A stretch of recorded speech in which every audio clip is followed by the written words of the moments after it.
I have a friend who bought an old book. Tengo un amigo que compró un libro en una tienda de libros usados para leerlo en un viaje. Me dijo que por más de una semana, la novela fue su fiel compañera de viaje. Simplemente no podía dejarla a un lado.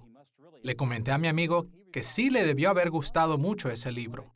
Y él me contestó, así es, pero cuando llegué al final, me encontré con que alguien había arrancado la última página. Y me decepcioné mucho porque no fue sino hasta que llegué a casa y compré otra copia del libro que pude saber cómo terminaba la historia. Supongo que es muy frustrante leer una buena novela y no poder leer su final. Sucede lo mismo con la Biblia. Podemos beneficiarnos de la lectura de las primeras partes de la Biblia sin conocer cómo termina. Pero si no estudiamos el Nuevo Testamento, es como si nunca leyéramos la última página de la novela. El Antiguo Testamento plantea preguntas, problemas y esperanzas, pero las respuestas y cumplimientos aparecen al final de las Escrituras, en el Nuevo Testamento. Esta es la cuarta lección en nuestra serie Construyendo una teología bíblica. Hemos titulado esta lección Contornos de la teología bíblica del Nuevo Testamento. Aquí veremos algunas de las características esenciales de la teología bíblica en la culminación de la revelación de Dios en el Nuevo Testamento. Tomemos un momento para revisar lo que hemos visto en esta serie. Hemos señalado que los cristianos tienden a seguir tres estrategias principales hacia la exégesis o la interpretación de las Escrituras. El análisis literario, observando a la Biblia como un retrato literario diseñado para enfatizar ciertas perspectivas teológicas. El análisis temático, observando la Biblia como un espejo que refleja nuestros intereses tradicionales y contemporáneos. Y el análisis histórico, viendo la Biblia como una ventana a los eventos históricos que ésta describe. Siempre usamos estos tres enfoques en cierta manera, pero la disciplina de la teología bíblica considera a la Biblia principalmente como una ventana, enfocándose en el análisis histórico de las Escrituras, observando las maneras en las que Dios se involucró en los eventos históricos de la Biblia. Por esta razón, definimos la disciplina de la teología bíblica de esta manera. Teología bíblica es la reflexión teológica extraída del análisis histórico de los actos de Dios reportados en las Escrituras. La teología bíblica se enfoca en los relatos que Dios ha hecho en su historia y saca conclusiones para la teología cristiana de estos eventos. En las últimas dos lecciones de esta serie, vimos cómo los teólogos bíblicos estudian el Antiguo Testamento. En esta lección, examinaremos los contornos de la teología bíblica en el Nuevo Testamento. Como veremos, hay muchas similitudes entre las formas en que la teología bíblica analiza ambos testamentos, pero también existen diferencias. Nuestra lección se enfocará en tres temas principales. Primero, obtendremos una orientación hacia nuestro tema. Segundo, observaremos el desarrollo de las enseñanzas bíblicas sobre los últimos días, o escatología. Y tercero, exploraremos cómo los teólogos bíblicos han analizado la escatología del Nuevo Testamento en sí. Comencemos con una orientación básica hacia nuestro tema. Una manera de llegar al corazón de la teología del Nuevo Testamento es comparándolo y contrastándolo con lo que hemos aprendido acerca de la teología bíblica del Antiguo Testamento. Primero, observaremos que la teología bíblica del Antiguo Testamento y la teología bíblica del Nuevo Testamento tienen un mutuo interés en la doble revelación de Dios. Segundo, veremos cómo ambas disciplinas han entendido lo que hemos llamado estructuras teológicas. Y tercero, exploraremos cómo cada una se ha enfocado en los desarrollos diacrónicos. Veamos primero la doble revelación. Recordemos que Dios se reveló a sí mismo durante el Antiguo Testamento de dos maneras principales: a través de los actos de revelación y de las palabras de revelación. Este doble concepto de revelación también aparece en el Nuevo Testamento. Por un lado, el Nuevo Testamento reporta muchos actos de revelación de Dios, como el ministerio terrenal de Cristo y el ministerio del Espíritu Santo en la iglesia del primer siglo. También predicen actos de Dios que tendrán lugar en el futuro, como el regreso de Cristo. Pero por otro lado, el Nuevo Testamento también reporta palabras de revelación asociadas con los actos de Dios. Dios el Padre habló. Cristo también habló.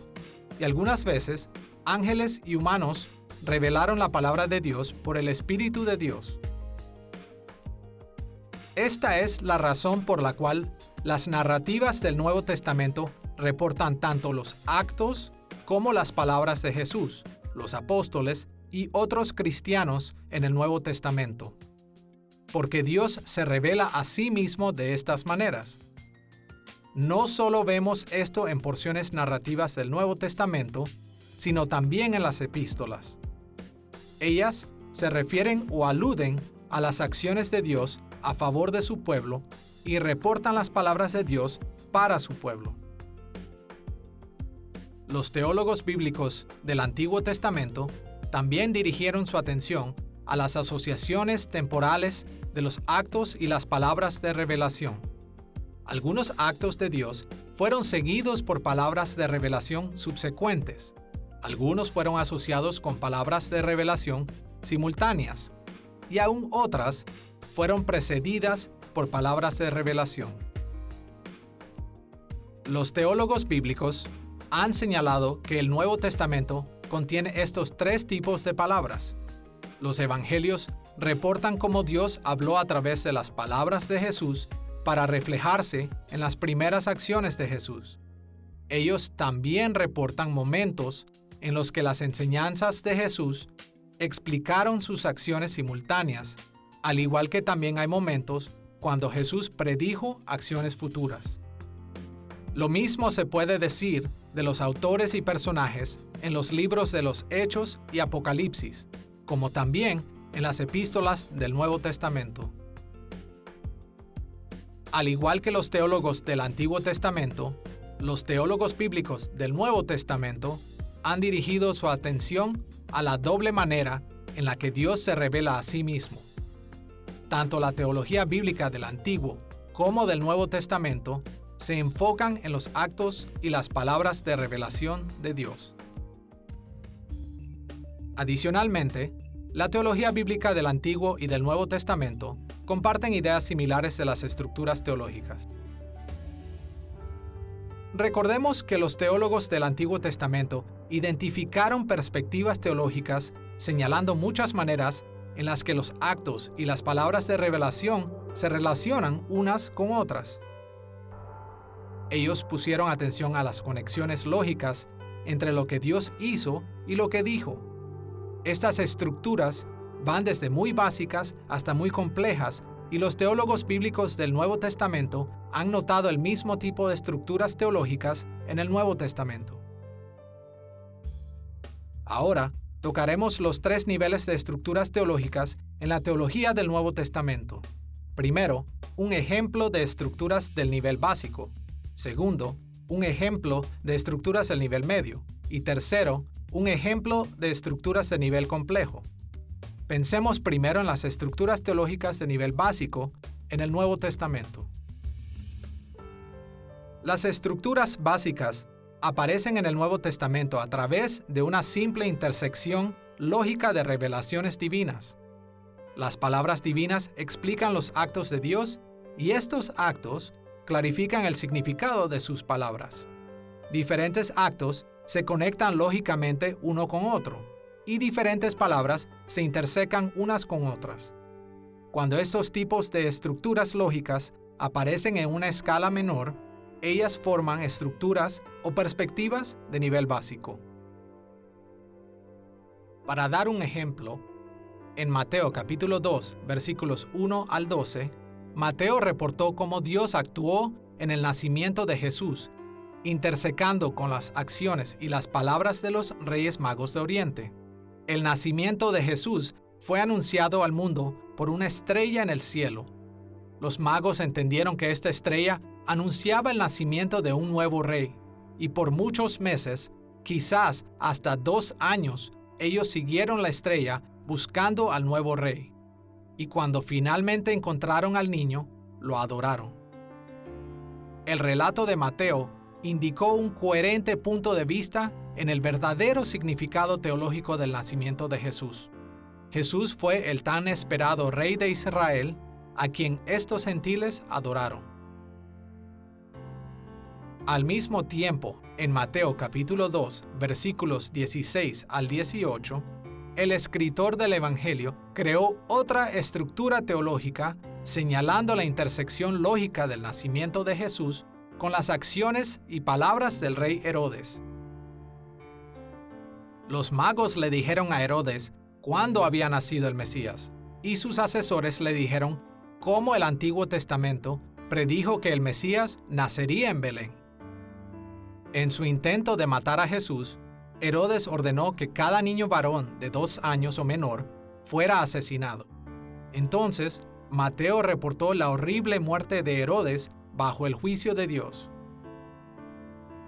Esta intersección creó una estructura teológica que indicó otra perspectiva del nacimiento de Jesús. Jesús fue el tan esperado rey de Israel, a quien Herodes trató de destruir. Estos dos conjuntos de estructuras teológicas señalan un importante contraste, contribuyendo a un tema que aparece varias veces en el libro de Mateo. La reacción de Herodes por el nacimiento de Jesús anunció el hecho de que muchos en Israel rechazarían a Jesús como su Mesías e incluso buscarían su muerte. Sin embargo, la reacción de los magos por el nacimiento de Jesús anunció el hecho de que muchos gentiles recibirían al rey prometido de los judíos y lo adorarían con gran devoción y gozo. Habiendo visto varias estructuras del nivel básico, veamos unos ejemplos de lo que hemos llamado estructuras teológicas del nivel medio. Cuando expandemos nuestra visión para incluir múltiples estructuras de nivel básico, a menudo vemos que forman puntos de vista teológicos más grandes o más complejos. Una de las estructuras teológicas medias más importantes es el arreglo del pacto en la teología del Nuevo Testamento. Por ejemplo, hablamos de la colección de libros desde el Evangelio de Mateo hasta el Apocalipsis de Juan como el Nuevo Testamento. Aquí la palabra testamento es usada como sinónimo de pacto. Llamamos a esta porción de la Biblia el Nuevo Testamento precisamente porque está asociada con el nuevo pacto anunciado por los profetas del Antiguo Testamento. Varios profetas del Antiguo Testamento anunciaron que después del exilio de Israel, Dios establecería un pacto final con su pueblo. Isaías capítulo 54, versículo 10, y Ezequiel capítulo 34, versículo 25, y capítulo 37, versículo 26, se refieren a este pacto como un pacto de paz. Jeremías capítulo 31, versículo 31, se refiere al mismo pacto como un nuevo pacto. Las estructuras teológicas de nivel medio asociadas con el nuevo pacto juegan un rol muy importante en la teología del Nuevo Testamento.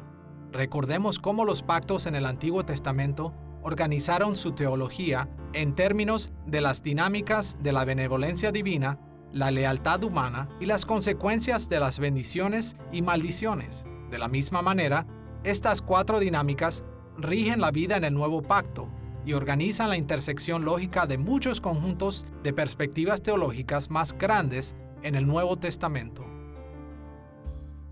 Además de todo tipo de estructuras teológicas de nivel básico y medio, el Nuevo Testamento también presenta varias estructuras de nivel complejo.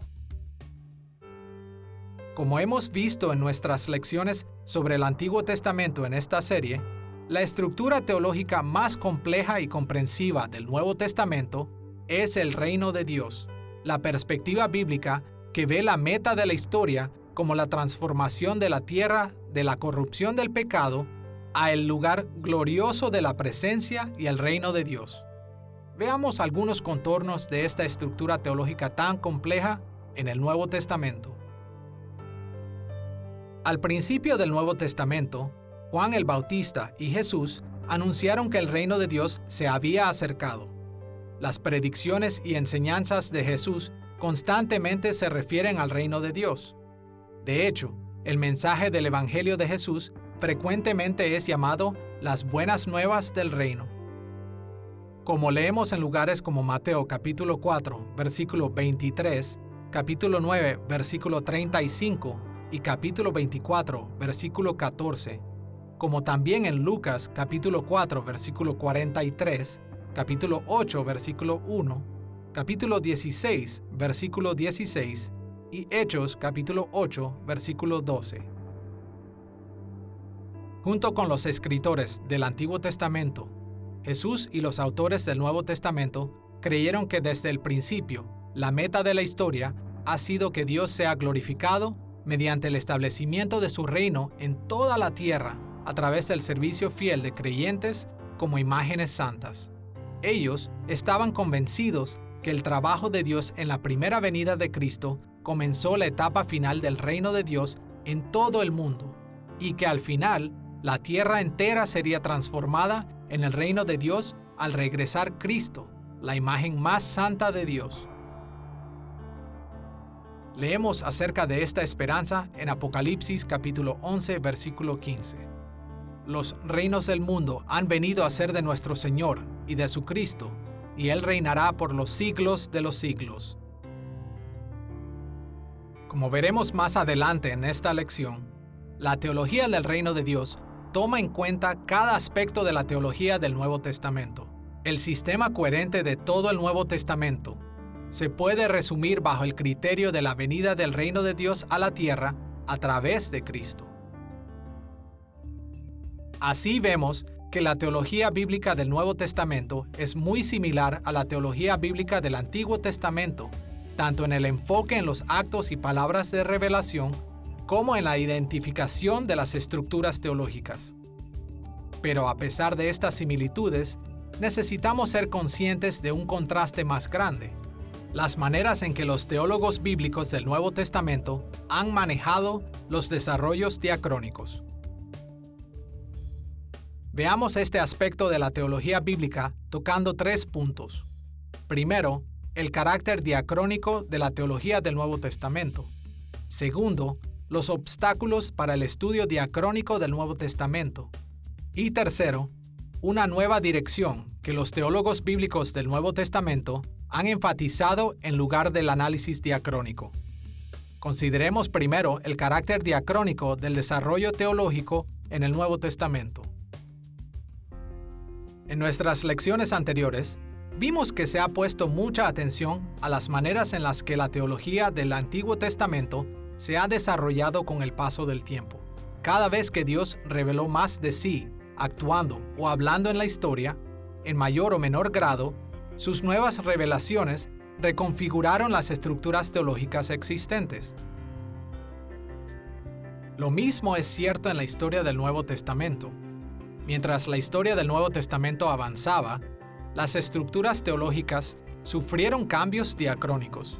Por ejemplo, al final del periodo del Antiguo Testamento, la palabra de Dios, a través de los profetas, esperaban con ansiedad las bendiciones de Dios que recibirían cuando Israel regresara del exilio. Cuando Cristo apareció, estas preocupaciones teológicas, con el regreso del exilio, se reenfocaron hacia el entendimiento de cómo Dios había comenzado a derramar estas bendiciones en Cristo. El ministerio terrenal de Cristo, con su crucifixión y su resurrección, aseguró la esperanza contenida en el Antiguo Testamento a una resurrección de nueva vida. Y su ascensión al cielo garantizó el derramamiento del Espíritu Santo anunciado por los profetas del Antiguo Testamento.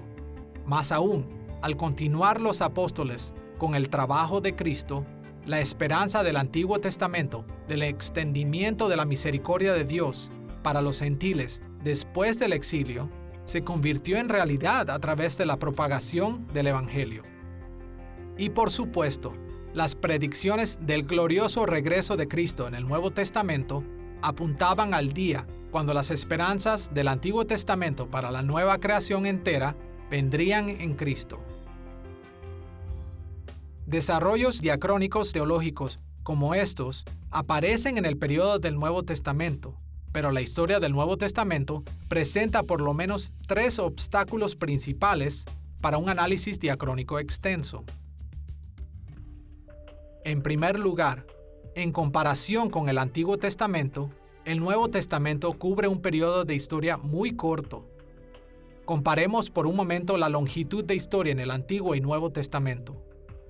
Sin incluir los días prehistóricos de los primeros 11 capítulos del Génesis, el Antiguo Testamento trata con más de 1600 años de historia, extendiéndose desde el tiempo de Abraham, quien vivió alrededor de 2000 años antes de Cristo, hasta el último profeta, quien ministró alrededor de 400 años antes de Cristo. En comparación, la historia del Nuevo Testamento es muy corta. Todo el Nuevo Testamento representa solamente como 100 años de historia. Aunque el Nuevo Testamento presenta el desarrollo diacrónico más importante, el ministerio terrenal de Cristo simplemente no cubre suficiente historia para tener un mayor desarrollo diacrónico en ese mismo periodo. En segundo lugar, la mayoría de las situaciones en el Nuevo Testamento son muy similares entre sí. En cambio, el Antiguo Testamento presenta una gran variedad de circunstancias en su historia. En el periodo patriarcal, el pueblo de Dios fue una familia seminómada en Canaán. Después fueron esclavos en Egipto. Después se convirtieron en una nueva nación bajo el liderazgo de Moisés. Después de eso, conquistaron Canaán durante el periodo de los jueces. Sus circunstancias cambiaron otra vez cuando las primeras monarquías de Israel movilizaron la nación hacia el esplendor imperial, y otra vez cuando los últimos reyes y líderes vacilaron entre la obediencia y la rebelión. Su situación empeoró cuando Dios los envió al exilio, y se mejoró cuando finalmente Él comenzó a restaurar el reino a través de aquellos que regresaron del exilio a la tierra prometida. Mientras el pueblo de Dios pasaba a través de estas circunstancias, Dios actuó y les habló en maneras que fueron apropiadas para sus situaciones, acomodándose a sus necesidades. Esta adaptación diacrónica a las circunstancias de Israel produjo una gran variedad en los desarrollos teológicos del Antiguo Testamento. En comparación, las circunstancias del pueblo de Dios fueron bastante consistentes durante la historia del Nuevo Testamento. Sin duda, las situaciones no permanecieron exactamente iguales. Jesús, los apóstoles y la iglesia trataron con diferentes tipos de personas en diferentes circunstancias y las revelaciones de Dios se acomodaron a esas diferencias. Sin embargo, durante este periodo de historia, los primeros cristianos no enfrentaron los tipos de cambios extremos que tomaron lugar con el pueblo de Dios durante el Antiguo Testamento. En el Nuevo Testamento, los cristianos fueron constantemente marginados y perseguidos. No experimentaron periodos de enorme riqueza y horrible pobreza. No viajaron en grupo desde un lugar a otro, ni experimentaron periodos de obediencia o desobediencia en gran escala. Como resultado, las revelaciones de Dios grabadas en el Nuevo Testamento no acomodaron una variedad tan amplia de circunstancias como sus revelaciones en el Antiguo Testamento. Y esta estabilidad bajó la importancia de los desarrollos diacrónicos en la teología del Nuevo Testamento. En tercer lugar, a diferencia del Antiguo Testamento, el Nuevo Testamento trata con solo un pacto divino. Como hemos visto, los pactos en el Antiguo Testamento señalaron los principales cambios de época en teología. Los pactos con Adán, Noé, Abraham, Moisés y David eran muy diferentes entre ellos. Y como resultado, cambios teológicos muy importantes ocurrieron cuando la historia se movía a través de cada uno de estos periodos de pacto. En contraste, el Nuevo Testamento solo representa un pacto, el nuevo pacto en Cristo. Este pacto comienza a desarrollarse cuando la historia del Nuevo Testamento se trasladó desde la primera venida de Cristo hasta la historia de la Iglesia. Y todo este rango de historia fue caracterizado por dinámicas de benevolencia divina, la lealtad humana y las consecuencias de bendiciones o maldiciones de un solo pacto. La ausencia de múltiples pactos en el Nuevo Testamento también disminuye la importancia de los desarrollos diacrónicos en el Nuevo Testamento. Debido a que los cambios diacrónicos en la historia del Nuevo Testamento no fueron tan dramáticos como los cambios en el Antiguo Testamento, los teólogos bíblicos del Nuevo Testamento han cambiado su atención a una nueva dirección. En lugar de enfocarse en diferentes periodos históricos, han tendido a tratar todo el periodo de historia del Nuevo Testamento como un solo periodo. Ahora, como hemos dicho, hay desarrollos diacrónicos en el Nuevo Testamento. Hay cambios importantes entre el ministerio terrenal de Jesús, la historia de la Iglesia y el regreso en gloria de Cristo. Aún así, es justo decir que el Nuevo Testamento tiende a tratar a estos desarrollos como un periodo unificado, como parte de una sola imagen de Cristo y su obra. Por ejemplo, los evangelios no solo nos hablan acerca de la vida de Jesús, sino también muchas veces se refiere a la continuación del ministerio de la Iglesia después de la partida de Jesús y también a su regreso en gloria. El libro de los Hechos y las epístolas no solo tratan con eventos después del ministerio de Jesús, sino que también hacen referencia a la vida de Jesús y más adelante a su regreso. El libro de Apocalipsis no solo trata con el futuro regreso de Jesús, sino también observa hacia atrás la vida y la historia de la Iglesia después de su partida.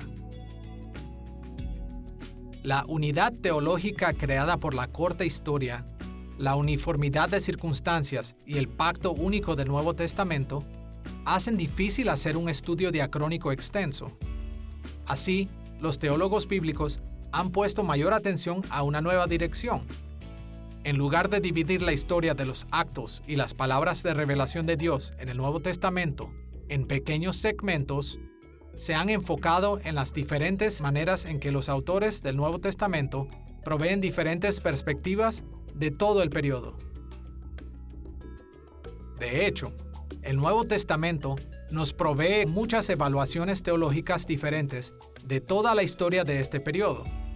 Consideremos, por ejemplo, que la historia de la vida de Jesús es escrita de 4 diferentes maneras por los 4 escritores de los Evangelios: Mateo, Marcos, Lucas y Juan. Aunque los escritores de los Evangelios no se contradicen entre ellos, sus libros ofrecen puntos de vista muy diferentes en los eventos históricos de la vida de Cristo. Representan 4 perspectivas teológicas diferentes. Lo mismo se puede decir del libro de los Hechos, las epístolas de Pablo, Pedro, Santiago, Juan y Judas, así como los libros de Hebreos y Apocalipsis. Todos ellos presentan una variedad de perspectivas teológicas en toda la revelación del Nuevo Testamento. Estas partes del Nuevo Testamento no se contradicen entre ellas, sino que muestran diferentes vocabularios, categorías y énfasis teológicos. Por esta razón, los teólogos bíblicos del Nuevo Testamento han tomado su disciplina en una dirección que ha probado ser muy fructífera. Ellos han comparado las diferentes maneras en que los autores del Nuevo Testamento ofrecen perspectivas teológicas distintivas del periodo histórico que va desde la vida de Cristo hasta su regreso. Hacen preguntas como: ¿cómo interpretó Pablo los poderosos actos de Dios en la historia del Nuevo Testamento? ¿Cómo Lucas y Juan hicieron esto? ¿Cuáles fueron sus diferencias? ¿Qué ideas tenían en común? Esta dirección ha guiado a los teólogos bíblicos del Nuevo Testamento a muchos puntos de vista importantes. Con esta orientación general hacia los contornos de la teología bíblica del Nuevo Testamento, debemos ver nuestro segundo tema principal: los desarrollos en la escatología, la enseñanza bíblica acerca de los últimos días. Como veremos, ningún otro tema es tan central para las formas en las que los teólogos bíblicos han abordado la teología del Nuevo Testamento. Pero para entender por qué la teología bíblica ha tenido este énfasis, debemos comprender cómo las perspectivas de los últimos días del Nuevo Testamento se desarrollaron de puntos de vista previos. Iremos en 3 direcciones. Primero, veremos la escatología tradicional, o sea, las formas en las que este tema ha sido abordado en la teología sistemática. Segundo, veremos la escatología del Antiguo Testamento. Y tercero, veremos puntos de vista sobre la escatología a principios del Nuevo Testamento. Comencemos con la escatología en la teología sistemática tradicional. El término escatología proviene del adjetivo griego eschatos, que usualmente significa último, final o fin. Esta palabra aparece unas 52 veces en el Nuevo Testamento, así como muchas veces en la Septuaginta, que es la traducción antigua en el griego del Antiguo Testamento.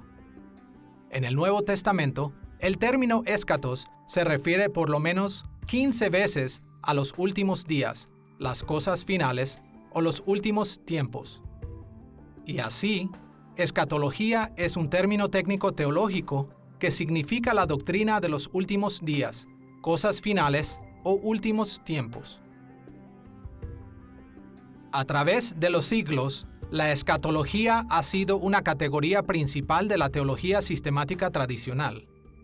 Los sistemáticos normalmente han discutido las enseñanzas de las Escrituras en 5 categorías principales: teología propia, antropología, soteriología, eclesiología y finalmente escatología. En la teología sistemática, así como en un número importante de credos y confesiones, la escatología ha sido generalmente el tema principal, final, porque se enfoca en el futuro, especialmente en los eventos asociados con el regreso de Cristo. A través de los siglos, la mayoría de los cristianos han entendido que la Biblia es muy clara acerca de ciertos aspectos de los últimos tiempos. Están de acuerdo con ciertos temas básicos como el glorioso regreso de Cristo, la resurrección del cuerpo y el juicio final, resultando en condenación para los perdidos y la vida eterna para los que están en Cristo. Pero más allá de estas enseñanzas básicas, discusiones tradicionales de la escatología han creado fuertes divisiones entre cristianos. Por ejemplo, el tema del milenio, que se centra en la interpretación de Apocalipsis capítulo 20, la predicción de Juan del reinado de 1000 años de Cristo en la tierra. A través de los siglos, cristianos han tomado una variedad de interpretaciones. ¿Este capítulo se refiere a un reinado de 1000 años literal o no? ¿Será precedido por ciertas señales identificables? ¿Acaso ya ha comenzado? Seguidores de Cristo bien informados han respondido estas preguntas de diferentes maneras. Ellos han seguido varias direcciones en la escatología porque la enseñanza bíblica sobre estos asuntos no es clara. Es aquí donde la teología bíblica del Nuevo Testamento nos da una gran promesa. Los teólogos bíblicos han abordado la escatología en maneras que van en contra de los debates tradicionales. Ellos han introducido nuevas estrategias y han traído nuevos puntos de vista para el entendimiento de la escatología. Y esto ha guiado a muchos cristianos con diferentes orientaciones escatológicas a una unidad más profunda entre ellos. Para entender cómo los teólogos bíblicos del Nuevo Testamento han entendido los últimos días de maneras que han ido más allá de la forma tradicional, comencemos con el trasfondo de la escatología del Antiguo Testamento. As we have seen throughout this series, when God Como hemos visto a través de esta serie, cuando Dios se reveló a sí mismo mediante sus actos y palabras de revelación, Él provocó desarrollos en la teología. La escatología no fue inmune a estos desarrollos diacrónicos. Las enseñanzas del Antiguo Testamento acerca de los últimos días se han desarrollado de manera significativa a través del tiempo. Estos desarrollos diacrónicos en el Antiguo Testamento crean el marco para que los teólogos bíblicos del Nuevo Testamento también descubran más acerca de la escatología. En esta sección, veremos cómo la escatología se ha desarrollado a lo largo de los principales pactos administrativos del Antiguo Testamento. comenzando con el pacto de Adán, siguiendo con el pacto de Noé, de Abraham, de Moisés, de David. Cada una de estas etapas aportó elementos esenciales para la escatología del Antiguo Testamento. Al comienzo de la historia bíblica, Dios reveló dos elementos cruciales de la escatología del Antiguo Testamento. El primero de estos está implícito en la creación misma. La humanidad fue creada a la imagen de Dios, y fuimos llamados a trabajar como sus sacerdotes reales, llenando la tierra y sometiéndola. A través de estos aspectos de la creación, Dios reveló que su objetivo para la historia era que toda la tierra fuera un lugar donde su gloria habitara con su pueblo.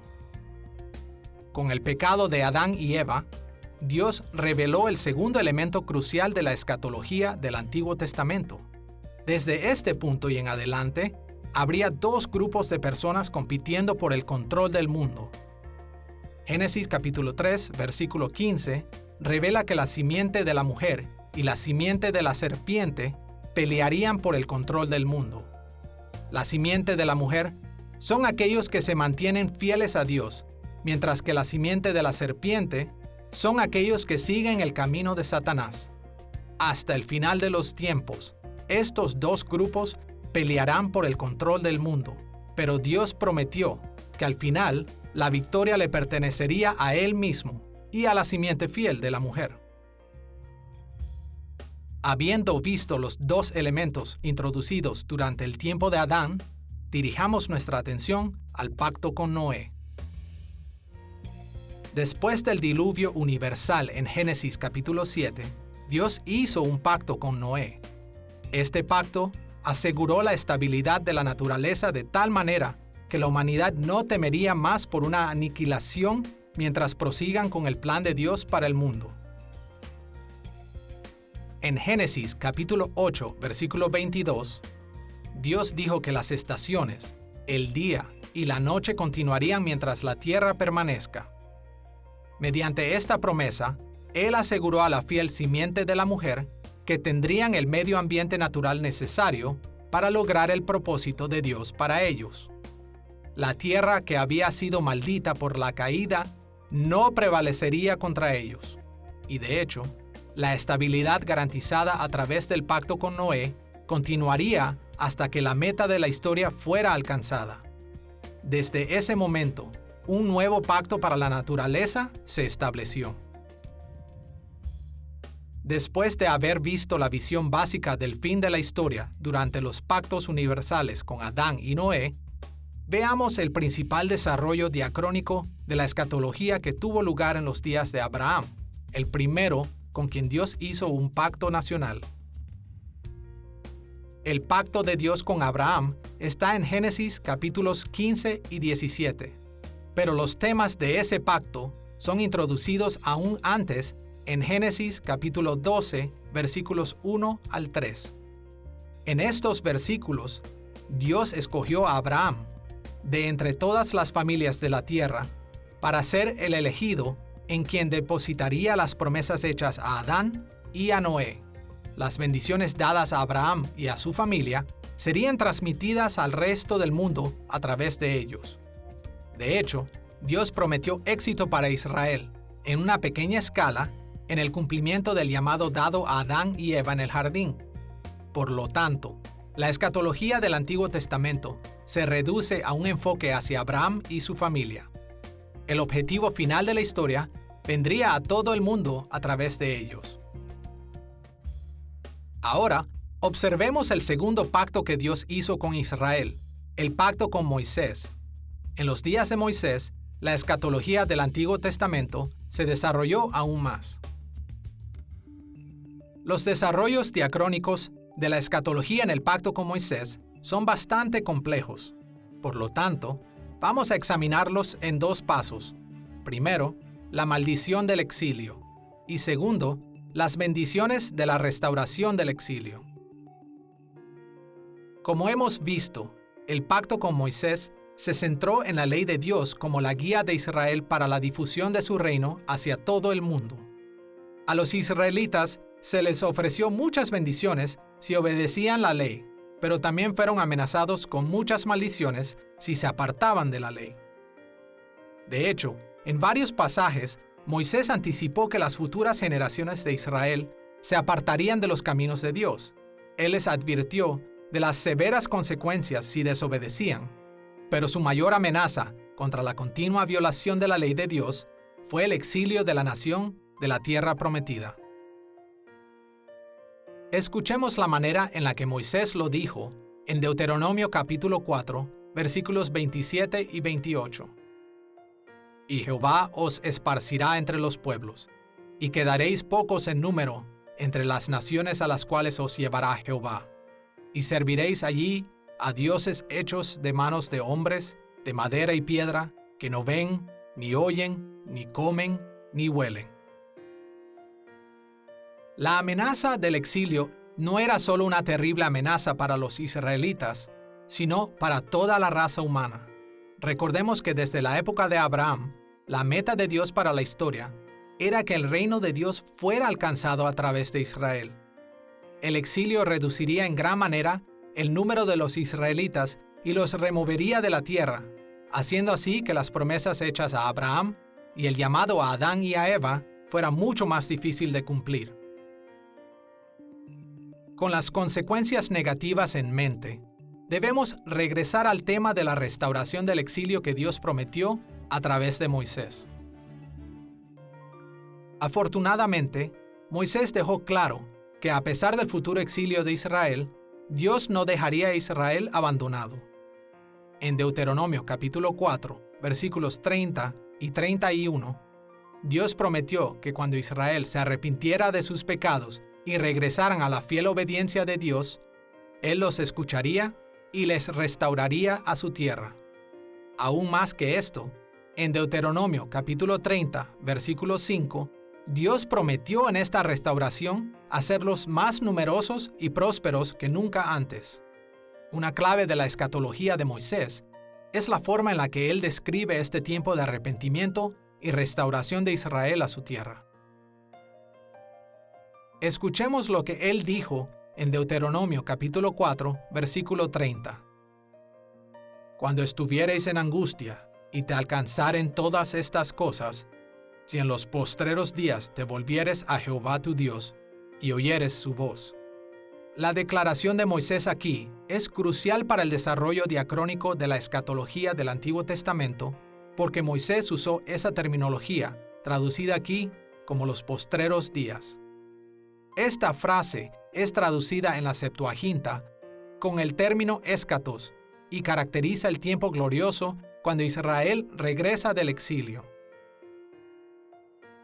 La elección de palabras de Moisés aquí serían la base sobre la cual los profetas del Antiguo Testamento y los autores del Nuevo Testamento describieron la última etapa de la historia del mundo como los últimos días, postreros días o el escatón.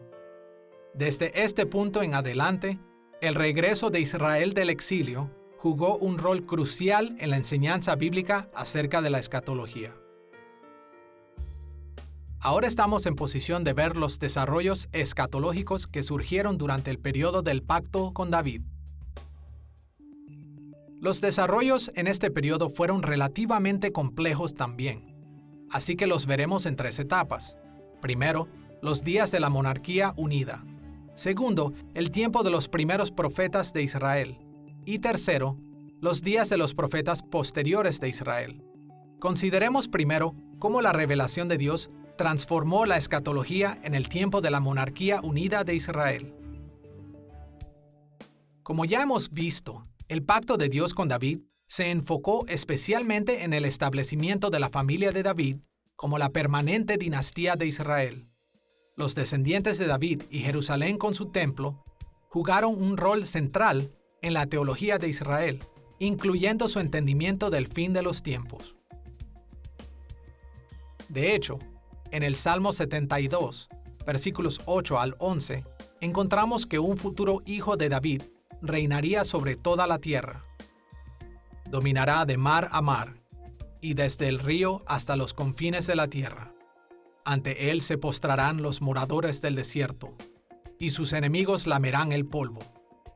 Los reyes de Tarsis y de las costas traerán presentes.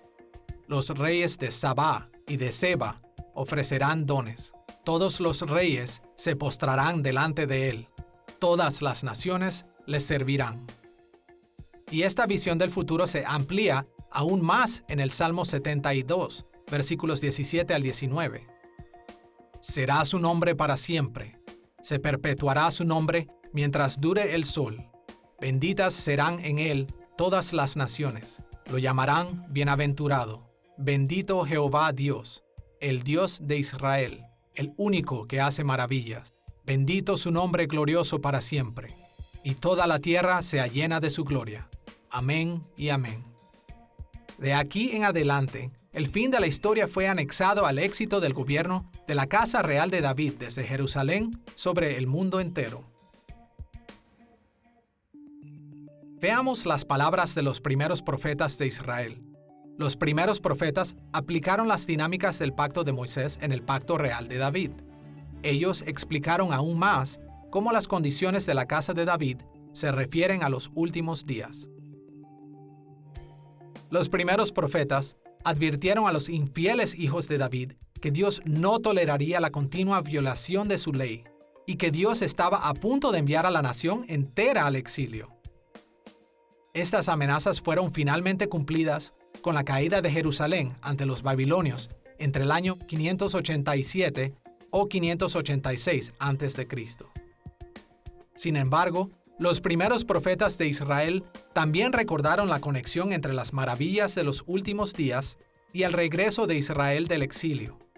Los profetas declararon que en la restauración del exilio, un gran hijo de David, en la capital de la ciudad de Jerusalén, se convertiría en el enfoque de un nuevo orden. Escuchemos cómo el profeta Amós dijo esto en Amós capítulo 9, versículos 11 y 12. En aquel día, yo levantaré el tabernáculo caído de David, y cerraré sus portillos, y levantaré sus ruinas, y lo edificaré como en el tiempo pasado, para que aquellos sobre los cuales es invocado mi nombre posean el resto de Edom y a todas las naciones. A lo largo de estas mismas líneas, Isaías escribió estas palabras en Isaías capítulo 2, versículo 2. Acontecerá en lo postrero de los tiempos, que será confirmado el monte de la casa de Jehová, como cabeza de los montes, y será exaltado sobre los collados, y correrán a él todas las naciones. Amós anunció que la tienda de David sería restaurada para que todas las naciones de la tierra lleven el nombre del Señor. E Isaías dijo que en los últimos días, en otras palabras, los días después del exilio, Jerusalén se convertiría en la ciudad más grande en la tierra, y la gente de todas las naciones irían hacia ella para salvación. Con tan grandes esperanzas en la gloria de la casa de David y de Jerusalén después del exilio, no es de sorprenderse que el profeta Jeremías asegurara a Israel que el tiempo del exilio duraría solo 70 años. En Jeremías capítulo 25, versículo 11 y capítulo 29, versículo 10, el profeta habló de 70 años de exilio, una forma habitual del mundo antiguo de hablar de un tiempo de juicio divino. Jeremías y otros de los primeros profetas frecuentemente anunciaron que en los últimos días, cuando el pueblo de Dios regresara del exilio, habría en todo el mundo gloria para la casa de David y Jerusalén. Construyendo sobre la base de los ministerios de los primeros profetas de Israel, Dios reveló más desarrollos diacrónicos a través de sus profetas posteriores. La participación de Dios en la historia trajo por lo menos 2 cambios principales del concepto de los últimos días del Antiguo Testamento. Por un lado, el tiempo del exilio fue extendido porque los israelitas en exilio no se arrepintieron de sus pecados. En Daniel capítulo 9, Daniel reportó que durante el exilio, él estaba leyendo las profecías de Jeremías de 70 años de exilio, pero se sintió obligado a confesar que los israelitas en el exilio no se habían arrepentido de sus pecados. Sin embargo, él siguió pidiendo a Dios por el regreso de Israel a su tierra y por la restauración de Jerusalén. A medida que leemos más adelante en Daniel capítulo 9, el ángel Gabriel le dio a Daniel la respuesta de Dios. El exilio de Israel no terminaría cuando dijo Jeremías. Porque el pueblo de Dios había fallado en arrepentirse, el exilio sería extendido 7 veces más largo, a 70 semanas de años. Como Dios había establecido en Levítico capítulo 26, Él respondería al continuo pecado con maldiciones 7 veces mayores. En pocas palabras, Daniel aprendió que Dios había pospuesto la gloriosa restauración de Israel por aproximadamente 490 años. Por otro lado, los profetas posteriores también revelaron que Dios mostró gran misericordia a su pueblo, dándoles la oportunidad de acortar su exilio. En el año 539 a.C., Dios cumplió su palabra a través de Jeremías en una manera inesperada. Él causó que el emperador persa Ciro liberara a Israel para reconstruir el templo de Dios en Jerusalén. Para este tiempo, un pequeño número de israelitas regresaron a la tierra prometida bajo el liderazgo de Zorobabel, un descendiente de David. Los profetas Ageo y Zacarías, así como el autor de Crónicas, animaron a este pequeño grupo de repatriados a moverse más allá en las bendiciones de Dios, reconstruyendo Jerusalén. Pero tristemente, en el tiempo de Esdras y Nehemías, la comunidad restaurada había desobedecido una vez más la ley de Dios. Así, el profeta Malaquías declaró que el principio de las gloriosas esperanzas escatológicas de Israel serían pospuestas a un tiempo distante en el futuro, así como Daniel lo supo antes que él. El Antiguo Testamento termina con este triste aplazamiento de la era escatológica. Así vemos que el desarrollo diacrónico escatológico del Antiguo Testamento se inició en los días de Adán y fue refinado más adelante en los días de Noé. Con Abraham, la bendición de Israel para el mundo se convirtió en el medio por el cual Dios traería la historia a su fin. Moisés conectó esta esperanza con el regreso glorioso de Israel del exilio. El pacto con David puso su dinastía y a Jerusalén en el centro de estos últimos días gloriosos después del exilio. Y aunque hubo un pequeño periodo de esperanza, cuando un número de israelitas regresaron a su tierra desde Babilonia, la continua rebelión de Israel hizo que el Antiguo Testamento terminara con la esperanza del escatón aplazado a un futuro distante. Ahora, estamos listos para ver cómo la doctrina de los últimos días se desarrolló aún más allá en el tiempo del Nuevo Testamento. Primero, veremos el punto de vista de los últimos días sostenido por la mayoría de los judíos del primer siglo. Y segundo, la dramática revisión escatológica en el ministerio de Juan el Bautista y de Jesús. La mayoría de los judíos en Palestina del primer siglo sostuvieron puntos de vista de los últimos días parecidos a los del Antiguo Testamento.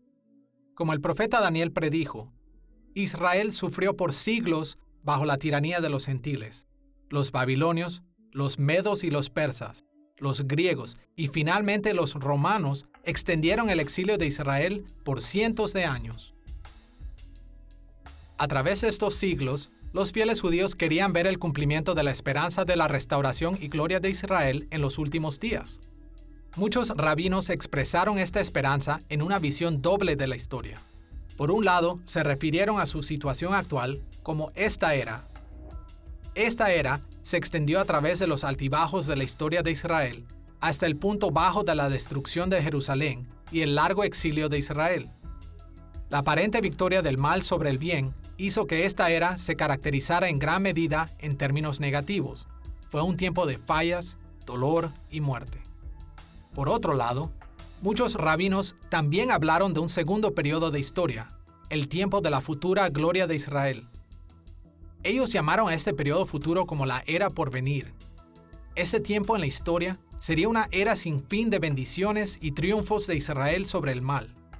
En ese tiempo, Dios juntaría a todo su pueblo exiliado, juzgando la infidelidad en Israel, juzgando la maldad de las naciones, glorificando a Jerusalén y a su rey, y propagando las bendiciones de Abraham hasta los confines de la tierra.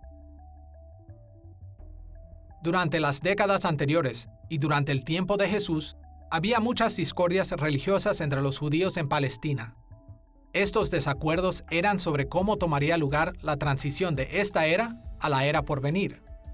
Sectas apocalípticas creían que el escatón vendría a través de una abrupta, catastrófica intervención divina.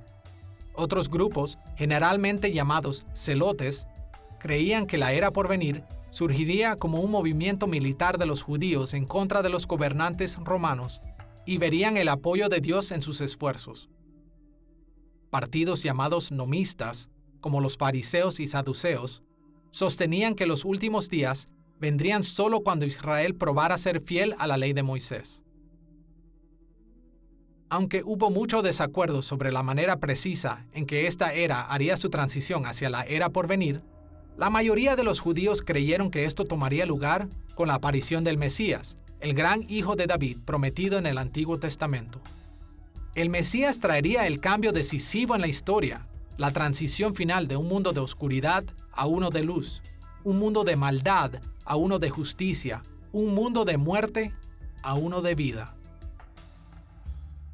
Aunque los puntos de vista sostenidos por los judíos en el primer siglo en general coincidían con las enseñanzas del Antiguo Testamento, los principales desarrollos diacrónicos tomaron lugar mediante la revelación divina en los ministerios de Juan el Bautista y de Jesús. La historia registrada en los evangelios de Juan y Marcos comienza con Juan el Bautista y Jesús anunciando que la llegada de los últimos días estaba cerca. Veamos las palabras de Jesús en Marcos capítulo 1, versículo 15. El tiempo se ha cumplido y el reino de Dios se ha acercado. Arrepentíos y creed en el evangelio. La frase reino de Dios no aparece en el Antiguo Testamento, pero el anuncio de Juan del reino se tomó de una asociación entre el reino de Dios y lo que Moisés y los profetas llamaron los últimos días, o el fin del exilio de Israel. Escuchemos la manera en la que Isaías se refiere al reinado de Dios después del exilio en Isaías capítulo 52, versículos 7 al 10. Tu Dios reina, voz de tus atalayas. Alzarán la voz, juntamente darán voces de júbilo, porque ojo a ojo verán que Jehová vuelve a traer a Sión. Jehová desnudó su santo brazo ante los ojos de todas las naciones, y todos los confines de la tierra verán la salvación del Dios nuestro. Isaías describió el retorno del exilio con una imagen de Dios dirigiendo a su pueblo de regreso a Jerusalén. Las buenas noticias declaradas a las ruinas de Jerusalén fueron: tu Dios reina. En efecto, Isaías anunció que cuando Dios restaure su pueblo en los últimos días, Él demostrará que Él reinará victoriosamente sobre todas las naciones y sus ídolos. En un sentido, Juan el Bautista sostuvo un punto de vista de los últimos días que era muy similar a sus contemporáneos judíos. Él creía que la última etapa de la historia, el reino de Dios en la tierra, vendría a través del Mesías actuando rápida y decisivamente, ejerciendo juicio contra los pecadores y derramando enormes bendiciones sobre el pueblo arrepentido. Escuchemos la forma en que lo dijo en Lucas capítulo 3, versículo 9. Y ya también, el hacha está puesta a la raíz de los árboles. Por tanto, todo árbol que no da buen fruto se corta y se echa en el fuego. Vemos aquí que Juan el Bautista asoció la venida del reino de Dios no solo con las bendiciones para el pueblo de Dios, sino también el juicio contra los enemigos de Dios. Aún así, el punto de vista de los últimos días de Juan el Bautista representó un desarrollo muy importante. Él fue más allá que sus contemporáneos judíos, identificando a Jesús como el Mesías, el gran hijo de David, quien traería el reino de Dios de los últimos días. Pero Juan el Bautista tuvo un problema. Mientras que el ministerio de Jesús se desarrolló sin una demostración completa de juicio, así como tampoco las bendiciones, Juan se preguntó si Jesús era en realidad el Mesías. En Lucas capítulo 7, versículo 20, leemos que Juan el Bautista envió a 2 de sus discípulos a Jesús con una pregunta. Juan el Bautista nos ha enviado a ti para preguntarte: ¿eres tú el que había de venir ¿O esperaremos a otro? No es de sorprenderse que Juan hiciera esta pregunta. Jesús no había cumplido todo lo que el Antiguo Testamento, los judíos del primer siglo y Juan mismo habían anunciado que el Mesías haría. Pero ahora escuchemos la forma en la que Jesús respondió a Juan el Bautista en Lucas capítulo 7, versículos 22 y 23. Los ciegos ven, los cojos andan, los leprosos son limpiados, los sordos oyen, los muertos son resucitados, y a los pobres es anunciado el Evangelio, y bienaventurado es aquel que no haya tropiezo en mí. En este pasaje, Jesús aludió a un número de profecías de Isaías acerca de la restauración de Israel en los últimos días después del exilio. Al referirse a estas cosas, él afirmó el hecho de que los actos y palabras de revelación de su ministerio demostraron que él estaba en el proceso de cumplir las profecías de los últimos días del Antiguo Testamento. Pero Jesús también advirtió a Juan el Bautista y a todos los demás a que no desfallecieran por causa de él. Jesús animó a Juan a no perder la esperanza por la forma en la que él estaba cumpliendo el reino de Dios en los últimos días. En pocas palabras, Jesús le dijo a Juan el Bautista: he cumplido suficientes expectativas del final de los tiempos del reino de Dios para que creas que cumpliré el resto. Para poner esto en términos de esta lección, las palabras de Jesús aludieron a un mayor desarrollo diacrónico que estaba tomando lugar. La perspectiva del Antiguo Testamento sobre los últimos días se transformó de manera dramática desde los días de Adán a Malaquías. Y de la misma manera, las revelaciones de Dios a través de Jesús estaban trayendo una nueva transformación a la escatología. Jesús declaró que la era por venir no aparecería súbitamente como se esperaba. En cambio, el escatón se cumpliría en un tramo largo de tiempo. En varias de sus parábolas del reino, en Mateo capítulos 13 al 25, Jesús explicó que el reino de Dios vendría en 3 fases. Comenzaría con su primera venida en una manera pequeña, crecería por un periodo indefinido de tiempo y alcanzaría su totalidad solo cuando Él regrese en gloria. El ministerio terrenal de Jesús inauguraría la era por venir con algunas bendiciones y juicios de los últimos días. La era por venir continuaría a lo largo de esta era por un periodo de tiempo, mientras Cristo reina en el cielo y su iglesia crece. En la segunda venida de Cristo, la era por venir alcanzaría su consumación, y esta era de pecado y muerte llegará a su fin. Los teólogos bíblicos a menudo se refieren a este desarrollo escatológico de diferentes maneras.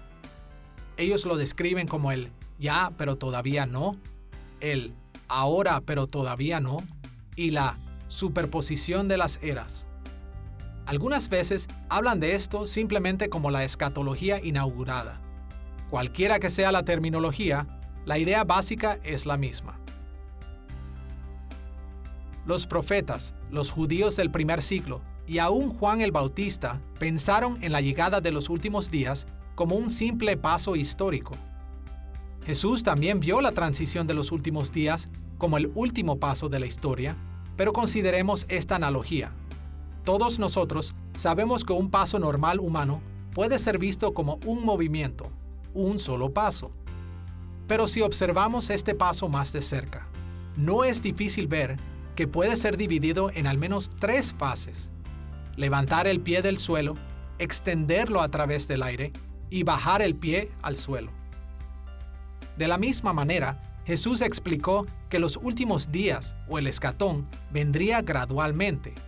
Él anunció que este sería inaugurado con su primera venida, que continuaría creciendo por un periodo indefinido y finalmente alcanzaría su consumación con su glorioso regreso.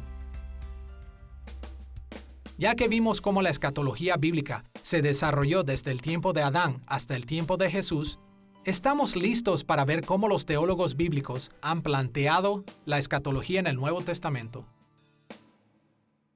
Como seguidores de Cristo, entramos a la fe cristiana con un trasfondo cultural moderno. Todos venimos a Cristo con puntos de vista muy diferentes de los antecedentes de los escritores del Nuevo Testamento.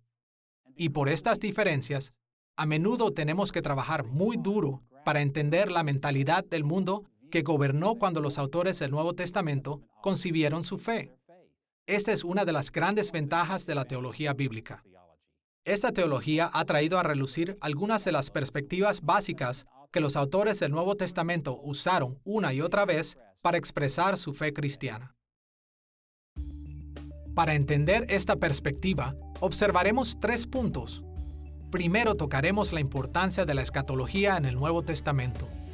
Segundo, exploraremos el concepto de Cristo en el Nuevo Testamento, o cristología, como el cumplimiento del escatón. Y tercero, veremos cómo la soteriología del Nuevo Testamento, la doctrina de la salvación, fue formada por la escatología. Veamos primero la importancia de la escatología. Although it may sound like an overstatement at first, Aunque puede parecer exagerado al principio, la escatología en 3 fases de Jesús era tan prominente en los corazones de los primeros cristianos que la encontramos tanto implícita como explícitamente en cada página del Nuevo Testamento. Por supuesto, sabemos que el Nuevo Testamento toca otros muchos temas teóricos y prácticos, pero los teólogos bíblicos han demostrado que de una manera u otra, cada enseñanza del Nuevo Testamento fue formada por la escatología en 3 fases de Jesús. Por generaciones, la gran mayoría de los judíos en Palestina han anhelado que el Mesías introduzca los últimos días, la era de la victoria, la salvación y la vida eterna. Probablemente, con la excepción de Lucas, cada escritor del Nuevo Testamento era judío, y cada uno de ellos, incluyendo Lucas, estaba profundamente involucrado con la teología judía. Como resultado, la preocupación teológica judía de los últimos días mesiánicos contribuyeron en gran manera a la estructura teológica básica de los escritores del Nuevo Testamento. La escatología fue especialmente importante para el Nuevo Testamento porque las enseñanzas de Jesús acerca de los últimos días fueron una de las maneras más grandes en las que los cristianos se separaron con el judaísmo del primer siglo. Los líderes religiosos judíos y la población judía en general se enfurecieron con el cristianismo precisamente por la perspectiva cristiana mesiánica de los últimos días. Los cristianos creían que el Mesías ya había venido, pero de una manera inesperada. Él había sufrido y muerto a manos de los judíos y gentiles. Él había resucitado y ascendido al cielo, donde Él gobierna sobre todo. Y Él regresará un día para juzgar a toda la humanidad, incluyendo a los incrédulos en Israel. Este escenario mesiánico era totalmente contrario a lo que la mayoría de los judíos creían en esos días. Y por esto, los autores del Nuevo Testamento estaban profundamente preocupados con la escatología en 3 fases de Jesús. Y esta preocupación se refleja en todo lo que ellos escribieron. Una manera de ver cuán dominante era la escatología para los autores del Nuevo Testamento es al notar que ellos hablaron de todo el periodo del Nuevo Testamento como los últimos días. Primero, los autores del Nuevo Testamento llamaron a los días de Jesús y sus apóstoles los últimos días, o escatón, como podemos ver en Hebreos capítulo 1, versículos 1 y 2. Dios, habiendo hablado muchas veces y de muchas maneras en otro tiempo a los padres por los profetas, en estos postreros días nos ha hablado por el Hijo, a quien constituyó heredero de todo, y por quien asimismo hizo el universo. Aquí el autor de Hebreos se refiere al tiempo de sus lectores como los postreros días. Al hacer esto, él no tenía la intención de apuntar a un tiempo futuro específico antes de la venida de Jesús, sino al hecho de que a través de Jesús, Dios había hablado de una manera definitiva. Con la inauguración del reino de Jesús, los últimos días prometidos del Antiguo Testamento habían venido a la tierra. Segundo, los escritores del Nuevo Testamento designaron el extenso periodo de la historia de la Iglesia como los últimos días en lugares como 2 de Timoteo, capítulo 3, versículos 1 al 5. También debes saber esto, que en los postreros días vendrán tiempos peligrosos, porque habrá hombres amadores de sí mismos, avaros, vanagloriosos, soberbios, blasfemos, desobedientes a los padres, ingratos, impíos, sin afecto natural, implacables, calumniadores, intemperantes, crueles, aborrecedores de lo bueno, traidores, impetuosos, infatuados, amadores de los deleites más que de Dios, que tendrán apariencia de piedad, pero negarán la eficacia de ella. A estos evita. La lista de pecados que Pablo menciona se cometerán en los últimos días eran los pecados que estaban ocurriendo en la época de Pablo, y él estaba advirtiendo a Timoteo sobre esos pecados. Pero estos son pecados que también continúan ocurriendo a través de la historia. El que Pablo no se refiriera a un tiempo futuro puede verse en su exhortación: a estos evita.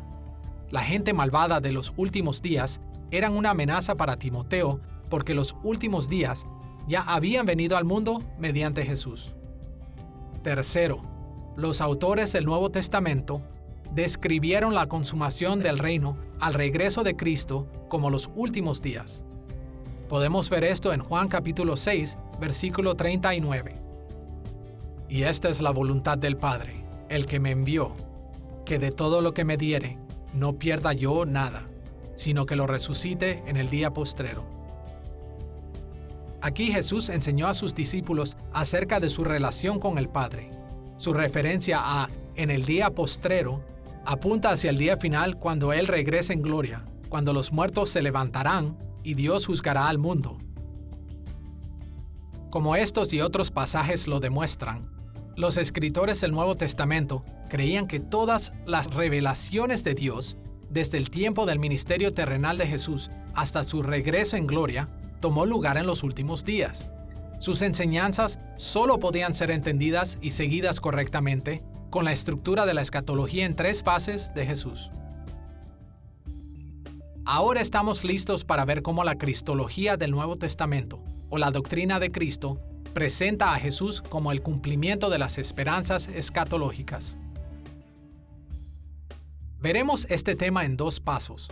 Primero, exploraremos las maneras en que la teología sistemática ha tratado con el tema de la cristología. Y segundo, veremos cómo los teólogos bíblicos han entendido este tema. Veamos primero la cristología en la teología sistemática. En la teología sistemática tradicional, la cristología se ha concentrado en temas que fueron de interés crítico en ciertos periodos de la historia de la Iglesia.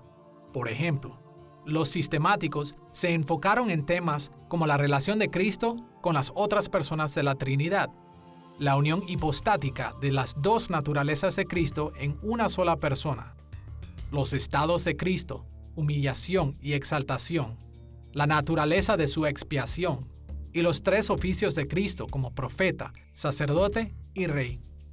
Sin duda, el Nuevo Testamento aborda estos asuntos, que continúan siendo temas importantes para la Iglesia hoy en día. Pero los teólogos bíblicos han tomado la cristología en una dirección distinta. Ellos han enfatizado que los autores del Nuevo Testamento presentaron a Cristo como el único en quien cada faceta del Antiguo Testamento encuentra su cumplimiento. Los teólogos bíblicos a menudo apuntan al momento en el que Jesús se encontró con 2 de sus discípulos en el camino a Emaús, para ilustrar la importancia de Cristo en la interpretación del Antiguo Testamento. En Lucas capítulo 24, versículos 26 y 27, leemos estas palabras: ¿No era necesario que el Cristo padeciera estas cosas y que entrara en su gloria? Y comenzando desde Moisés y siguiendo por todos los profetas, Jesús les declaraba en todas las Escrituras lo que de él decían. Notemos aquí que Jesús explicó cómo el Antiguo Testamento habló de él. Él refirió a sus discípulos a Moisés y todos los profetas, y a todo el Antiguo Testamento, y les enseñó lo que decían de él en todas las Escrituras. Una y otra vez, la teología bíblica ha señalado que los autores del Nuevo Testamento siguieron el ejemplo de Jesús aquí, tratándose a sí mismo como el cumplimiento de la escatología del Antiguo Testamento. El Nuevo Testamento señala muchas maneras en las que Jesús cumplió las profecías acerca de los últimos días. Pero el cumplimiento de las profecías no expresa adecuadamente la perspectiva del Nuevo Testamento sobre Cristo. En su lugar, debemos entender que la esperanza escatológica del Nuevo Testamento estuvo concentrada en la persona de Jesús. Recordemos por un momento nuestra discusión de la tipología del Antiguo Testamento en la lección anterior. En cada etapa de la historia del Antiguo Testamento, personas claves, instituciones y eventos aparecieron e indicaron las metas hacia donde Dios estaba moviendo la historia. Eran muestras preliminarias, presagios o tipos de lo que sería plenamente cumplido al final de la historia. Por esta razón, ya que Jesús era el Cristo, el Mesías que trajo el escatón, los autores del Nuevo Testamento hablaron de Cristo como el cumplimiento de todos los tipos del Antiguo Testamento. En las etapas preliminares de la historia, Dios movió el mundo hacia su meta final, llamando a Adán a regir el mundo como el real sacerdote del reino de Dios. Jesús completa el gobierno humano sobre el mundo en los últimos días como el gran rey y el sumo sacerdote. Dios le ordenó a Noé rescatar a la humanidad del juicio de Dios para continuar los propósitos del reino de Dios. Jesús hace esto en el escatón con su muerte y resurrección. Dios le prometió a Abraham que su descendencia traería las bendiciones de Dios a todas las familias de la tierra. Jesús hace esto a través de la propagación del Evangelio. Dios levantó a Moisés para darle a Israel la revelación de la ley. Jesús reveló la palabra final de Dios en el escatón. Dios le dijo a David que su dinastía conquistaría a sus enemigos y reinaría sobre el mundo en el nombre de Dios. Jesús hace que esto suceda en los últimos días. Estos son solo unos pocos ejemplos que ilustran cómo los escritores del Nuevo Testamento vieron a Jesús como el cumplimiento de las esperanzas del Antiguo Testamento. Ahora, debemos recordar que Jesús y el Nuevo Testamento explican que el cumplimiento de las expectativas del Antiguo Testamento tomaría lugar en 3 fases: la inauguración, continuación y consumación del reino. Por esto, los escritores del Nuevo Testamento a menudo dirigen su atención a diferentes maneras en las que Jesús cumple las esperanzas del Antiguo Testamento. Por ejemplo, Jesús comenzó a cumplir el llamado a Adán a regir primero en su ministerio terrenal. Él continúa extendiendo su reinado sobre el mundo ahora, y Él reinará sobre cada centímetro de la creación, haciendo todas las cosas nuevas cuando regrese en gloria. Jesús cumplió el rescate de Noé de la humanidad por servir a Dios en su ministerio terrenal, cuando Él llamó a hombres y mujeres al arrepentimiento y ordenó a sus discípulos a bautizarlos. Él continúa haciendo esto cuando la Iglesia llama a las personas alrededor del mundo a la salvación y bautismo. Y Jesús, por último, librará el juicio divino cuando Él regrese por aquellos que lo han seguido fielmente. Jesús también cumplió el llamado a Abraham de ser bendición al mundo entero. Primero, Él y sus discípulos alcanzaron a los gentiles. Segundo, Él continúa haciendo esto ahora, trayendo las bendiciones de salvación a las personas en todo el mundo. Y tercero, Él completará este aspecto del reino de Dios cuando Él llene la nueva creación con gente redimida de cada tribu y nación. Jesús también cumplió las directrices de la ley de Moisés cuando Él y sus discípulos afirmaron la ley de Dios y trajeron nueva revelación. La guía de Jesús a su pueblo continúa ahora cuando su Espíritu equipa a la Iglesia para propagar las enseñanzas bíblicas hasta los fines de la tierra. Y cuando Cristo regrese, cada persona en la nueva creación tendrá la ley de Dios escrita perfectamente en sus corazones. Finalmente, Jesús también cumplirá la promesa de victoria y reinado global por la casa de David. Él hizo esto primero al conquistar a Satanás a través de su muerte, resurrección y ascensión. Su iglesia continúa propagando la victoria espiritual de Cristo sobre el mundo a través del Evangelio. Y cuando Cristo regrese, Él juzgará a todos los enemigos de Dios y reinará sobre la creación entera como el gran Hijo de David. Estos ejemplos proveen una estructura con la cual podemos entender formas en las que los autores del Nuevo Testamento se enfocaron en Cristo como el cumplimiento de las esperanzas del Antiguo Testamento. Cristo personalmente trae un cumplimiento total de cada esperanza de la escatología del Antiguo Testamento en las tres fases de los últimos días. Los teólogos bíblicos a menudo han entendido la soteriología o doctrina de salvación en nuevas maneras. Para entender lo que queremos decir, veremos este tema tocando primero la soteriología en la teología sistemática tradicional, y después veremos cómo esta doctrina ha sido tratada en la teología bíblica. Consideremos primero la soteriología en la teología sistemática. En términos generales, los teólogos sistemáticos tradicionales han dividido la doctrina de la salvación en dos categorías básicas: historia salutis, o la historia de la salvación, y el ordo salutis, o el orden de la salvación. La historia de la salvación se refiere a las formas en las que Dios llevó a cabo la salvación en la historia de manera objetiva. En cambio, el orden de la salvación se refiere a la aplicación de la salvación a las personas de manera subjetiva. En la teología sistemática, la realización de la salvación, o historia salutis, ha sido estrechamente definida como la suma de lo que Dios llevó a cabo en el ministerio terrenal de Cristo. Se le ha puesto mucha atención a la expiación de Cristo. ¿Por quién murió Cristo? ¿Por qué murió por nosotros? ¿Qué logró con su muerte? En décadas recientes, se le ha dado más atención a la resurrección de Cristo. ¿Por qué se levantó Cristo de la muerte? ¿Qué tiene que ver su nueva vida con nuestra salvación?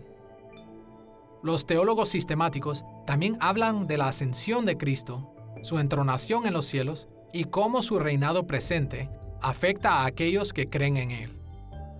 Y ellos también hablan del regreso de Cristo en gloria bajo la categoría de la escatología. Pero aparte de estas consideraciones principales, los teólogos sistemáticos no han dedicado mucha atención a la realización objetiva de la salvación.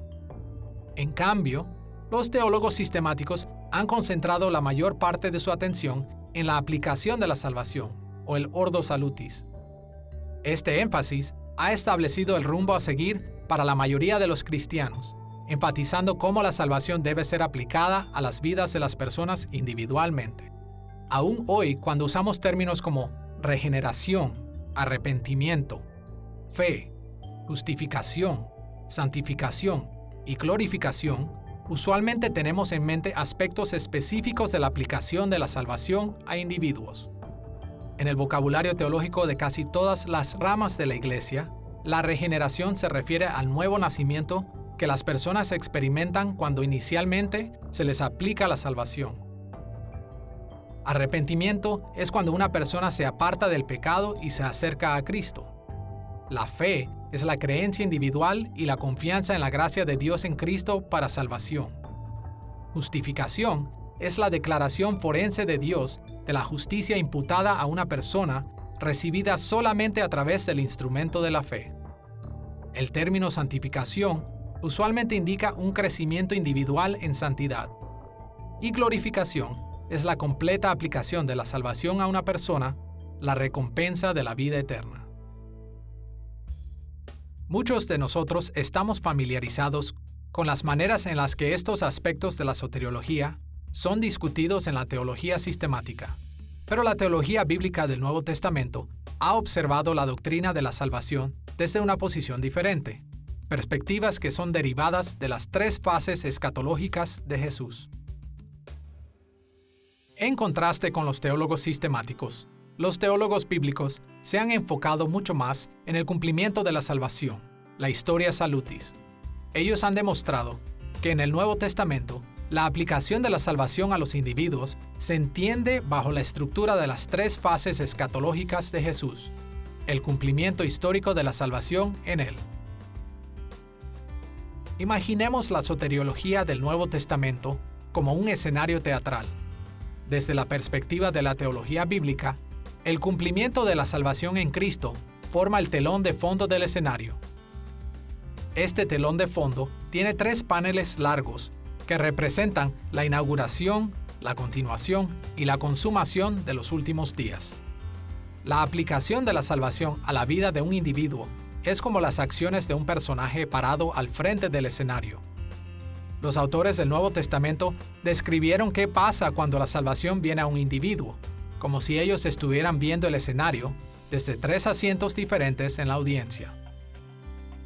Ven la experiencia personal de la salvación en conexión con los 3 paneles de fondo que representan la inauguración, continuación y consumación de los últimos días. Desde la primera posición, un seguidor de Cristo afirma su salvación al estar unido a lo que Cristo logró durante la inauguración de los últimos días. Desde la segunda posición, un seguidor de Cristo vive la salvación a través de toda su vida al unirse a lo que Cristo está logrando durante la continuación de los últimos días. Y desde la tercera posición, los seguidores de Cristo experimentarán la salvación cuando ellos se unen a lo que Cristo logrará en la consumación de los últimos días. Es fácil ver que esta es la manera en la que los autores del Nuevo Testamento relacionaron el cumplimiento de la salvación con la aplicación de la salvación. Por ejemplo, el apóstol Pablo usó el término salvación de 3 maneras básicas. Algunas veces habló de la salvación desde el primer punto de vista como algo que ya había ocurrido. Por ejemplo, leemos estas palabras en Romanos capítulo 8, versículo 24. Porque en esperanza fuimos salvos. Aquí, Pablo habló de nuestra experiencia pasada de haber sido regenerados por el Espíritu Santo y puestos en un nuevo curso de vida porque fuimos unidos a lo que Cristo realizó hace 2000 años atrás. En otras ocasiones, Pablo habló de la salvación desde la segunda posición como una realidad actual y continua en la experiencia de los creyentes. Como él escribió en 1 de Corintios capítulo 1, versículo 18, porque la palabra de la cruz es locura a los que se pierden, pero a los que se salvan, esto es, a nosotros, es poder de Dios. Aquí Pablo habló de nuestra continua salvación diaria en Cristo, que está ciertamente basada en lo que Cristo hizo en la inauguración del reino, pero está también estrechamente ligada a nuestro vínculo con Él en su actual ministerio celestial. En otras ocasiones, Pablo habló de salvación desde la tercera posición como algo que estaba aún en el futuro, algo que aún está por ocurrir cuando Cristo regrese. Como él dijo en Romanos capítulo 5, versículo 9, pues mucho más, estando ya justificados en su sangre, por él seremos salvos de la ira. Consideremos un notable ejemplo. La última faceta del Ordo Salutis es comúnmente conocido como glorificación. Normalmente, usamos este término como una referencia de lo que pasa con los individuos cuando Cristo regrese. Pero los teólogos bíblicos han notado que hemos truncado el concepto de glorificación en el Nuevo Testamento, si lo limitamos simplemente a lo que pasará en la consumación del regreso de Cristo. Por ejemplo, Pablo escribió de la glorificación en términos de las 3 fases de los últimos días. En primer lugar, él habló de esto como algo que ya había pasado a los creyentes. Escuchemos lo que escribió en Romanos capítulo 8, versículos 29 y 30. Porque a los que antes conoció, también los predestinó para que fuesen hechos conformes a la imagen de su Hijo, para que Él sea el primogénito entre muchos hermanos. Y a los que predestinó, a estos también llamó. Y a los que llamó, a estos también justificó. Y a los que justificó, a estos también glorificó. El verbo traducido como glorificó es edoxasen, y esta forma del verbo indica un evento que ya ocurrió. Porque las personas en Cristo son unidas a la glorificación de Cristo en su resurrección y ascensión, ellos ya han recibido con Él una medida de glorificación. Los creyentes ya han sido glorificados en Cristo. Adicionalmente a esto, Pablo también señaló que la glorificación es una realidad constante para los fieles creyentes. La experiencia diaria de vivir en unión con Cristo puede también ser llamada glorificación. Como Pablo escribió acerca de sí mismo y su compañía en 2 de Corintios capítulo 3, versículo 18, por tanto, nosotros todos, mirando a cara descubierta como un espejo la gloria del Señor, somos transformados de gloria en gloria en la misma imagen, como por el Espíritu del Señor. La frase de gloria en gloria es traducida del griego apodoxes, eis doxan.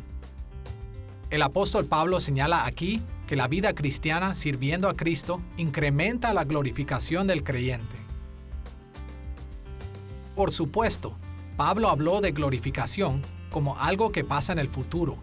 Muy parecido a los teólogos sistemáticos, Pablo entendió que los seguidores de Cristo recibirían la gloria final cuando Cristo regrese. Como leemos en 2 de Timoteo, capítulo 2, versículo 10, por tanto, todo lo soporto por amor de los escogidos, para que ellos también obtengan la salvación que es en Cristo Jesús con gloria eterna. De manera muy similar, los teólogos bíblicos han indicado que los autores del Nuevo Testamento pensaron tanto en términos de las 3 fases escatológicas de Jesús que trataron cada aspecto de la soteriología en esta misma manera. En esta lección hemos introducido los contornos de la teología bíblica del Nuevo Testamento. Hemos ganado una orientación hacia esta disciplina comparándola con la teología bíblica del Antiguo Testamento. Hemos visto el precursor de la teología del Nuevo Testamento en los desarrollos que guiaron las enseñanzas de Jesús acerca de los últimos días. Y hemos explorado cómo los teólogos bíblicos han tratado las 3 fases escatológicas de Jesús como una estructura de gobierno para toda la teología del Nuevo Testamento.